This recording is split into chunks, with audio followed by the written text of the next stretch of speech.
Okay, hi everyone. So this time we're going to apply friction problems with towings, connected particles, so car, towing trailer, and then we've got a pulley example as well. So in this one, it's asking us to find A. So first we need to label all of our stuff on our force diagram. So we've got RC here and RT, because remember, the normal reactions are not going to be the same as they are separate particles and different weights, right? And as it's pulling this thing, I can see that this is 3,000 newtons towards the car. The car is an engine force of 3,000 newtons towards the left, so I'm going to assume acceleration is going to the left, because if friction was too big, it wouldn't be accelerating to the right, that's for sure. It would just be stationary, as there are no other forces acting upon it. So that means tension is going towards the middle. We've got our dividing line here. And then we've got our friction. So as we know from the previous video, we know F max, but because this thing is in motion, we would assume it's F max.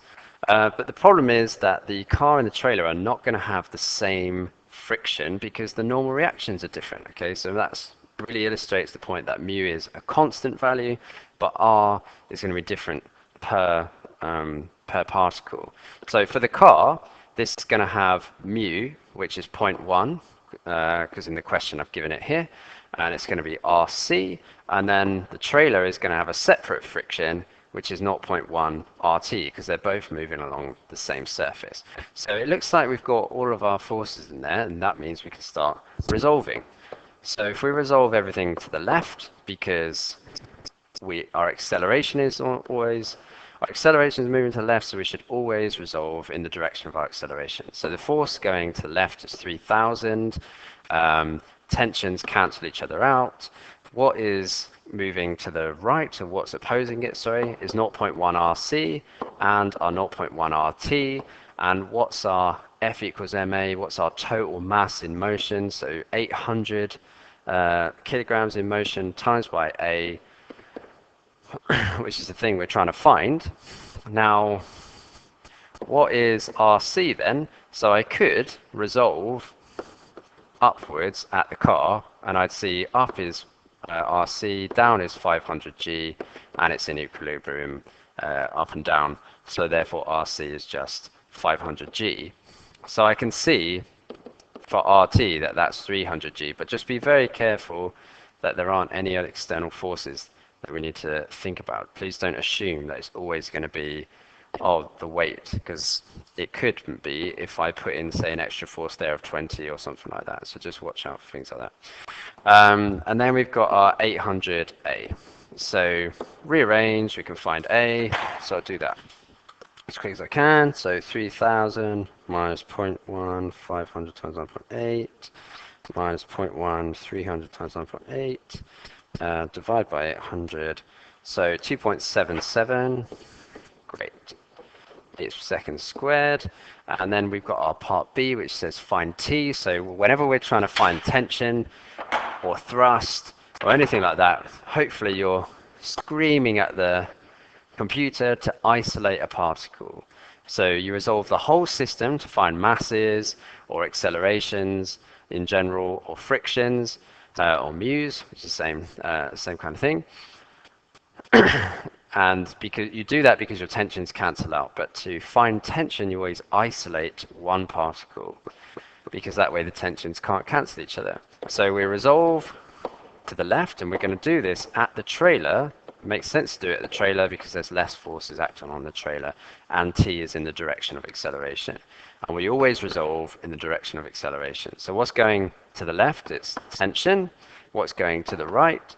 It's friction, and we already know RT is 300G, and this is mass, and remember it's just the mass of T this time, and our acceleration we just found was 2.77. So therefore T is 300 answer plus 0.1 times 300 times 9.8, so 1125 newtons. Cool. But as I've used G, I really should round that to 2 or 3 sig fig, otherwise I'm going to lose 1 mark. Okay, so I'll do it to 3 sig fig this time. Right, cool. Next, this time we've got our pulley problem. Wants us to find mu and find t. So obviously and in the booklet I've made it very, very simple at this point. I think you need to assume certain things though. So we need to assume the smooth pulley, and what does that do? If it's a smooth pulley, then that means with an inextensible string, okay, so the string is inextensible. If it's a smooth pulley, then that means tensions are the same either side. You can say tensions are the same either side of the pulley. Okay, so that's what the smooth pulley does. It says the tensions are the same either side of the pulley. And the inextensible string, the assumption is that the acceleration will be the same across both particles. Okay, so I've assumed it's inextensible, and therefore we've got our system with tension, tension, tension. Remember to do this system because the question could ask what's the force acting on the pulley. Okay, so, and again I'm assuming it's released from rest. It doesn't have to be released from rest though, because it's already accelerating 2 meters per second squared, but release from rest is something helpful to be thinking about if you need to start using SUVAT and things, so greatest height, speed things hits the floor, that kind of stuff, speeds things hits the pulley or strings break, etc. So we've got our 50G going down here, we've got our 20G going down here, and we've got our R, and importantly, as it's a rough surface, it says that here we're going to have friction, and it's going to be going to the left because everything is accelerating to the right and then going down. Now I don't know how you were taught in your class, but remember what I said in the previous example. For me, so some of you are going to go, right, I'm going to do this section first, and then I'm going to do this section, and then I'm going to use simultaneous equations. T's will cancel out, and I can find mu that way. I remember A is 2 meters per second squared. Or I like to do it as one whole system when trying to find acceleration and stuff. So I'm going to resolve down because the string is all raveling down, going through that pulley, going down, right? And the force is going down is 50G. What's opposing it? Tensions cancel, tensions cancel. All that's opposing it is mu r equals total mass in motion, so that's 70, times by your acceleration, which is 2. So I need to know what r is, so we can resolve vertically at, if we call this particle A and B, that would probably be easier.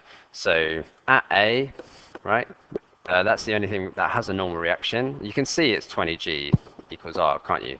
So 50G minus mu times by 20G is 70 times 2. So rearrange and we can find mu that way. So we quickly say that mu is 50 times 9.8, subtract 140, divided by 20 times 9.8. So 1.79. So please bear in mind that I made these numbers up. All right, so if you're getting numbers where mu is bigger than 1, then probably something's gone wrong, right? Again, this is a good learning point here. Alarm bells should be going off, but I'm pretty sure everything's right. It's just I made the numbers up for the question, okay? So, but that's a good thing for you, because if you see that, you go, there must be a mistake. Or there's 99% sure that there's a mistake. Maybe I should look at it again. And then finally it says find t, just like in example 1. How do you find t? You isolate a particle, isolate the easiest one. So we'll say at B, everything's going down because our string is accelerating downwards, our particles are accelerating downwards, right? It's unraveling round in this down direction. So 50G is going down, tension's opposing it, the mass is 50, and the acceleration is what we knew was 2. So therefore, tension is 50G, take away 100. So 9.8 minus 100. So 390. Cool, 390 newtons. All right. I think that's it for instructional stuff.